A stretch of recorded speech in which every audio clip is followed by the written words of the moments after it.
So yan, good morning mga Baps. Yan. Di muna tayo lumabas ngayon, di muna tayo namasada mga Bap. Dahil cook tayo ngayon.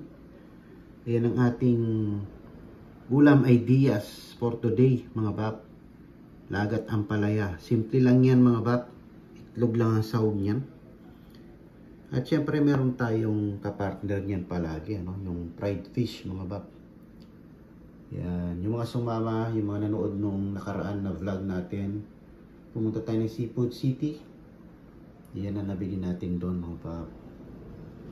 Yung fish na yan. So, fried lang yan mga Bap. Tapos lagat ang palaya. Simpleng ulam lang mga Bap. Na simpleng tao, no? So, syempre meron tayong cooks mga Bap. Yan, cooks. At lagi niyong tatandaan, syempre rice is life. Ayan. At syempre sa ating sa ating pritong fish mga Bap, meron tayong toyo mansi with sili. Kay kanya mana may kanan. So yan mga Bap, subscribe for more ulam ideas. Yan, Montana.